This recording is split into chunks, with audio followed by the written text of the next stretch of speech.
আমরা ব্লাডে হবে যে অ্যামাউন্ট অফ ইনসুলিন থাকা উচিত প্যানক্রিয়াটিক বিটা সেল সেটা বার করে সেটাই আছে, কিন্তু সেটা ব্লাডে হিসেবে থাকছে। দুটো কারণে ডায়াবেটিসের স্টার্ট হচ্ছে। প্রথম কারণ হচ্ছে যে একদম ইনসুলিন ড্রপই করছে লেভেলটা, প্যানক্রিয়াটিক বিটা সেলস বাই ডিক্রিটে তার রোল নেই, সেরকম প্রায় নষ্ট হয়ে গেছে।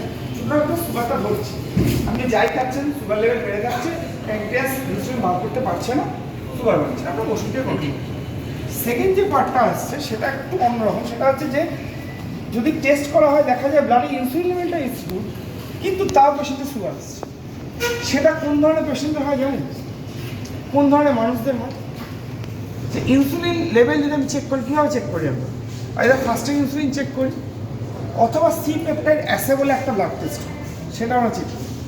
ফাস্টিং ইনসুলিন খালি পেটের ব্লাডে চেক হয়, যেটাতে আপনার ব্লাডে ওই সময় ইনসুলিন লেভেলটা কত আছে দেখা যায়। আর ভরা পেটে ইনসুলিন প্রপারলি চেক করা যায় না, ওটা সি পেপটাইড অ্যাসে চেক করা যায়। তো যখন আমরা দেখছি যে ধরুন পেশেন্টের সুগার আমরা দেখছি এসছে, ধরুন অ্যারাউন্ড 200 210 এরকম দেখাচ্ছে, হ্যাঁ ফাস্টিং ইনসুলিন চেক করতে গিয়ে দেখছি নর্মাল, কমে যায়নি। সেটা কোন ধরনের পেশেন্টের ক্ষেত্রে স্টার্ট হয়? আমরা এক্সারসাইজ কেন করি? ডায়াবেটিসের মধ্যে এক্সারসাইজ কেন করতে বলি?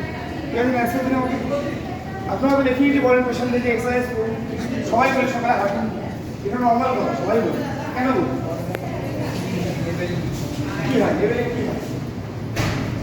হাঁটলে ইনসুলিন লেভেল বাড়ে না, ইনসুলিন সেন্সিটাইজেশনটা হয়, কোথায় হয়?